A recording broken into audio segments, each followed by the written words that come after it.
అందరికీ నమస్కారం. నా పేరు భూమిరెడ్డి సాయి శ్రీనివాస్ రెడ్డి. ఈరోజు మన ప్రజాస్వామ్యం ఎదుర్కొంటున్న ఒక తీవ్రమైన సమస్య గురించి మాట్లాడాలి. భారతదేశ ప్రజాస్వామ్యం సమాన ప్రాతినిధ్యం, న్యాయం, స్వేచ్ఛ అనే విలువలపై ఆధారపడి ఉంది. కానీ దక్షిణాది రాష్ట్రాలకు అన్యాయంగా మారే ప్రమాదంలో ఉన్న ఒకే ఒక ప్రధానమైన సమస్య మన ముందుంది. అదే డీలిమిటేషన్ 2026 విధానం. ఇది ఏమిటంటే డీలిమిటేషన్ అనేది ఎన్నికల నియోజకవర్గాల హద్దులను మార్చే ప్రక్రియ. దీని ద్వారా పార్లమెంట్ మరియు అసెంబ్లీ నియోజకవర్గాల సంఖ్యను కొత్త జనాభా గుణాంకాల ఆధారంగా నిర్ణయిస్తారు. అయితే ఈ కొత్త నియోజకవర్గాల విభజన దక్షిణాది రాష్ట్రాలకు నష్టం చేయనుంది. కొత్త పార్లమెంట్ భవనం మరియు రాబోయే మార్పుల గురించి మీ అందరికి వివరిస్తాను. మన దేశం 552 మంది లోక్సభ స్థానాలతో కొనసాగుతుంది. అయితే కొత్త పార్లమెంట్ భవనం 888 మంది సభ్యులను ఆహ్వానించగలదు. అంటే రాబోయే సంవత్సరాలలో లోక్సభ స్థానాలు పెరుగునున్నాయి. ప్రధాని నరేంద్ర మోడీ గారు కూడా లోక్సభ స్థానాలను పెంపును సంకేతాలించారు. కానీ ఈ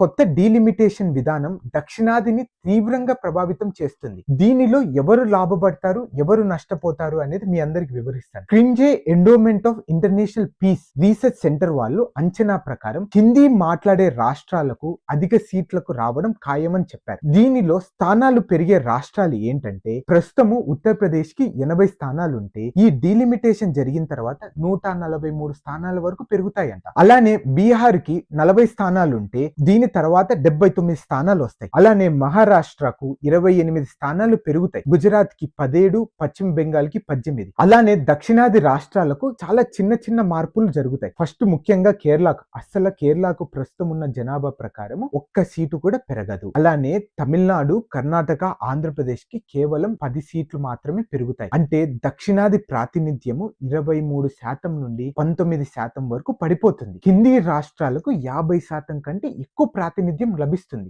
దీని అర్థం ఏంటంటే భవిష్యత్తులో హిందీ మాట్లాడే రాష్ట్రాలకు అధిక ప్రాతినిధ్యం వస్తే ఏ ప్రభుత్వం వచ్చినా దక్షిణాదిని ప్రశ్నించుకునే పరిస్థితి ఉండదు. అంటే ఏ చట్టాన్నైనా వాళ్ళు సవరించే హక్కు, అధికారం వాళ్ళ చేతిలో ఉంటాది అన్నమాట. మనం ఓట్లు వేసినా వేయకపోయినా వాళ్ళు చట్ట సవరణలు చేయగలరు. ఇక్కడ ప్రధానమైన సమస్యలు ఏంటంటే జనాభా నియంత్రణ పాటించిన దక్షిణాది రాష్ట్రాలను శిక్షించినట్లు అవుతుంది. దీని అర్థం ఏంటంటే మనము పాపులేషన్ ని చాలా కంట్రోల్ చేశాం. పార్లమెంట్ లో ఎక్కువ మంది ఎంపీలను పంపగలిగిన హిందీ రాష్ట్రాలు ప్రభావం చూపుతాయి. అలానే భవిష్యత్తులో దక్షిణాది అభివృద్ధికి తగిన ప్రాధాన్యత ఇవ్వబడదనే భయం చాలా ఉంది నాలో. అలానే ఒక వ్యక్తికి ఒక సీటు విలువ అనే న్యాయాన్ని పూర్తిగా భంగం కలుగుతుంది. దీనికన్నా ముఖ్యమైన విషయం ఆలోచించాల్సింది ఏంటంటే ఈ మధ్య మన ముఖ్యమంత్రి నారా చంద్రబాబు నాయుడు గారు అలానే తమిళనాడు ముఖ్యమంత్రి స్టాలిన్ గారు కూడా మనకు పాపులేషన్ పెంచాలి అనేది మనకు అందరి హేళనగా చూస్తున్నారు. కానీ దానిలో ఉన్న ప్రాముఖ్యత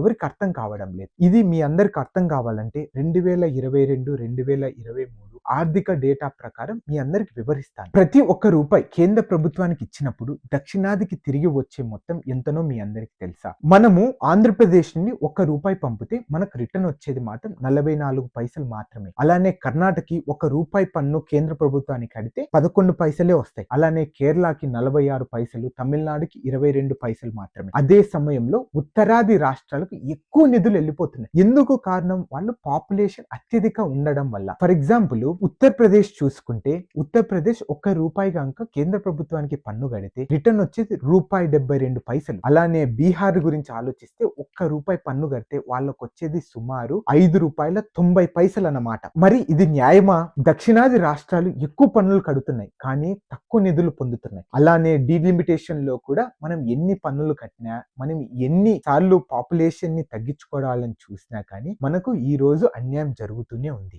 దీనికి పరిష్కార మార్గాలు కూడా నేను చాలా రీసెర్చ్ పేపర్లు చదివి మీ అందరికి వివరిస్తాను. మొదటిది రాజ్యసభలో సమకూల్యత అంటే వెయిటెడ్ రిప్రజెంటేషన్ అనేది ఇవ్వాలి. అమెరికా మాదిరిగా ప్రతి రాష్ట్రానికి సమాన ప్రాతినిధ్యం ఇవ్వాలి. జనాభా కాకుండా రాష్ట్రాల ప్రాముఖ్యత ఆధారంగా రాజ్యసభలో సీట్లు ఇవ్వాలి. అంటే ప్రతి రాష్ట్రానికి 2 సీట్లు, అంటే ఆంధ్రప్రదేశ్ కి 2 సీట్లు ఇవ్వచ్చు, ఉత్తరప్రదేశ్ కి 2 సీట్లు ఇవ్వాలి, అలానే మణిపూర్ కి 2 సీట్లు ఇవ్వాలి. అలానే కొత్త సీటు పంపిణీ విధానం, అలానే జనాభానే కాకుండా జీడిపి, అభివృద్ధి లక్ష్యాల కూడా పరిగణించాలి. ఈ డిలిమిటేషన్ అనేది జనాభా ప్రాతినిధ్యం మాత్రం జరగకూడదు. ఇది చాలా వివిధమైన ఫ్యాక్టర్స్ కన్సిడర్ చేసి డిలిమిటేషన్ జరగాలి. దానిలో జీడిపి గాని అభివృద్ధి లక్షణాలు కూడా పరిగణించి ఈ డిలిమిటేషన్ జరగాలని నా మనవి. ఇలా చేస్తే అభివృద్ధి చెందిన రాష్ట్రాలు, ముఖ్యంగా దక్షిణాది రాష్ట్రాలు నష్టపోకుండా ఉంటాయి. లోక్సభ స్థానాలను పెంచడం, మొత్తం లోక్సభ స్థానాలు 848 వరకు పెంచితే ఏ రాష్ట్రం కూడా తన ప్రాతినిధ్యం కోల్పోదని నా అంచనా. అలానే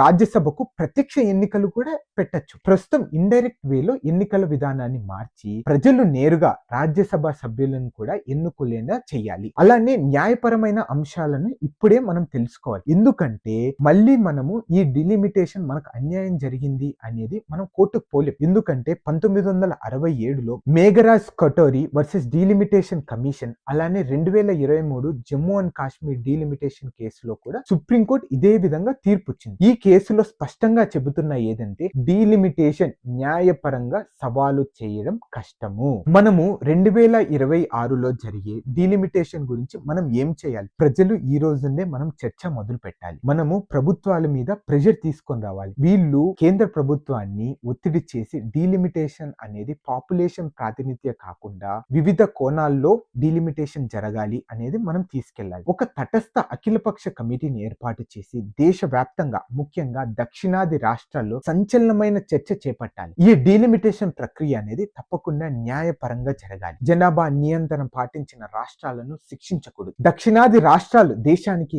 ఆర్థికంగా సహకరిస్తున్నాయి, కానీ తక్కువ ప్రాతినిధ్యం రావడం అన్యాయం. మీ అందరికి ముగింపులో ఒక విషయం చెప్పాలనుకుంటున్నాను.